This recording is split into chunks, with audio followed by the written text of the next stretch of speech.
Hi everybody, as I'm here, your transformation coach and founder of Heal the Heart, I empower you to achieve mental and emotional clarity, find your purpose, and take actions to living a fulfilled and more happier life. This is another video from the series of Bits of Inspiration, and we have Sharon Brubaker here. She's a grief specialist, and she's one of many women who would like to share their stories and their specialties with us. So they empower and inspire us to go through life a little bit easier. Welcome, Sharon. Thank you. Sharon is here to talk about broken heart syndrome. Yes, right? broken heart syndrome. Yes. What it is, how do you know you have it, how to prevent it, and also how to deal with it. Yes. Yes. So can you tell us about the broken heart syndrome? And then I know your personal experience will come through Absolutely. As part of this conversation. Azam, thank you so much for having me on your show. It's so exciting to be here. So what a lot of us don't know is that pain absolutely happens in our heart, pain from our past. We know, Azam, I've shared with you and many others that there are more than 40 known losses that can cause a broken heart syndrome, can cause our hearts to absolutely be broken. But my personal experience with one of my clients is that she went to the hospital presenting as if she was having a heart attack. Wow. But all of the tests came out negative. And the doctor admitted her in the hospital and came to her and said, "You are suffering from a broken heart." And what we found out is that she had a lot of stresses and losses in her life from her past that she never dealt with. So she pushed everything down. She kept pushing it down and pushing it down. And you know how that can affect us, right? Mm-hmm. She had a loss of a child, a divorce, many, many things that just had been there. And what happened is, as if we continually add to that cup and we continually pour into our heart this bitterness, it's going to come out somewhere. Mm-hmm. We know that for a fact. Yes. And eventually what happened with her was her cup was full. Her heart was full. Not in a good way. No. Because I talk about filling your own cup, meaning make sure that you're re-energized and doing things that it feeds your soul and warm your heart. This is in a negative way. I love the way you say that. That's so cool, because think about filling your cup with pain. I know. You know, I love that you say that and you teach that, because we can absolutely fill our cup with the wrong ingredients. Mm-hmm. Exactly. If we're not paying attention, don't you think? Yes, yes. So what happens over time is that this pain that we think that it's going to go away, it doesn't go away. We just keep pushing it down. What happens also with us is that our life gets busy. We have stuff to do. Mm-hmm. I have to get the kids to school. I have to make dinner for my husband. I have all these things to do. I don't have time to deal with this right now. Yes. And so we push it down. Under the rug. Under the rug. Goes. Yes. Under the rug it goes. But like the dust that comes up, it will eventually show itself, yes, right? Yes. And it's going to come out some way. If it's not coming out in the feeling of almost having a heart attack, it will come out by us not being able to function on a daily basis, not being able to keep our calendar, not being able to keep our schedule. We will start isolating. Mm-hmm. We start doing things that we never thought we would do or never have time to do, like drinking. A lot of us will drink, excessively to get rid of that pain. Mm-hmm. We look for any way to get it out. And that is also not very healthy. Or not, based on what you're saying, not getting it out. If we are pushing it down, we keep putting Band-Aid. Like drinking would become the Band-Aid on it. Or, some of us go into depression because we are not allowing the emotions to work themselves out and get through it. So it's covering it instead of working 100%. 100%. And here's the thing, Azam, that happens is that when I drink a little bit of wine, or I isolate, or I don't do my job, or I veg out on television, right? A little bit of steam escapes.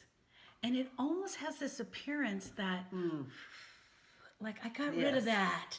And it calms it down for just a little short period of time. I see that now. Yes. So, yes, some of it comes out, but you haven't really dealt with it. Because when you lift that rug up, what's under there? A whole bunch of dust that you don't want to deal with. And I think Azam, which is really important, is that we need to, as society, admit and be willing to talk about it. Like what you're doing here. This is so cool that you are opening up the conversation because we don't talk about it. How many times do we meet somebody and you and I are dying to talk about something that's heavy on our heart, but we don't feel like we have anyone to talk about? Yes. That is the first step, and it will help. If you can get to someone, talk about it, it is the first step. Yeah. So I kept hearing about broken heart syndromes, and I was just like, I had no idea, no clue what it was. So I understand what it is now. How do you prevent it? I think you touched on it a little bit. And then how do you deal with it?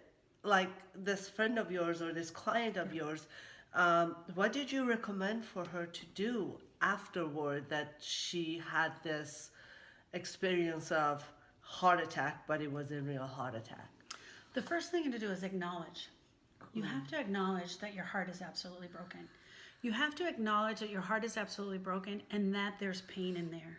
You have to acknowledge that some of these things absolutely happen to you and that they are really in there. Once you acknowledge that, what we do in my program, similar to what you do in yours, which I love, is that we do an inventory of the heart. We literally look at the heart. We look at all the past losses that have occurred. Deaths. Not the physical heart. Not the physical heart. Yes. No. We do. We actually look at, I walk them through a step of actually looking at that and doing an inventory of the heart. Once that inventory is done, it really shows us where we need to go after the work. Where's the work that we need to go after that they can do action steps for moving them beyond the pain. Every loss in our life needs to be completed. We need to look at it, take it out, examine it, and go, this is what really hurt me. Here's what I need to do. And we examine that. Without action, it's just going to sit there like a heavy weight. Without the action. Yeah. So it is reflecting, not criticizing. Yes. Because you're so good at that. Yes. And after the reflection, figuring out what areas you want to focus on. Yes. And then taking actions. And the actions, so many people that we have worked with, they want to take huge steps and get to the end result. Yeah. Understanding that the process needs to be valued and respected in order to, and it doesn't matter how big of a step, the smallest steps make a huge difference. Because if you haven't done anything to deal with the pain that has been, pushed down for so long, you cannot recover and fix it overnight. So understanding that it takes a while and take small steps to deal with it and be happy and go through the journey. Yes. Okay. And that is so true. We go through the grief journey. We go through the broken heart journey. We go through the pain. There's no way around it. You are not going to go over it. You're not going to be able to escape it. You have to go through it. And I will be totally honest that the pain, going through the pain is painful. It's not always fun. But on the other end of that dark tunnel is light. Yes. There's light there, and there's like joy, right? Yes. And so, I agree with you. It is a process. It definitely is a process. I know that you had to deal with your own pain to either prevent the broken heart syndrome or to deal with it. Yes. So can you tell us very quickly, Sure. and so everybody knows? In 2006 was my very first experience of a broken heart, and my nephew Austin drowned in Lake Havasu. If anyone knows my story, Austin drowned, and it literally felt, Azam, like someone took a knife and stabbed me clear through my heart. I didn't know what I was going to do, and I almost felt like every time I would take a breath in to breathe, it was like painful. Yeah. But I did what I thought was normal. I decided to be strong. I decided to keep busy, to avoid, because that's one of the things we do. We either reject it, we resist it, or we avoid it. And so I decided I was going to avoid it. And it didn't work. It didn't work for me. 8 months after Austin died, I found this educational program, and I got to work on my broken heart. And that's when I knew I That have was to your help purpose. people. Yeah. I have to help people. What if there's other people out there like me? Yeah. And there's hundreds. Yes, yes. And that is, our personal experiences basically, or the pain Yeah. allows us to find our purpose. Yeah. The biggest lessons and the biggest joy will come from the biggest pains. Yeah. And like you, we were kind of directed Yeah. through our pain to do the work we do. Yeah. Thank you so much, Sharon, for coming. Thank you. And this is wonderful. Thank you so much for sharing your experience. And really enjoy talking to you all the time. What an Thank you amazing, so much. amazing thing you're doing. Thank Now, you. if you have a story you would like to share, you know where to get in touch with me, as I'm Irelian at healtheheart.com.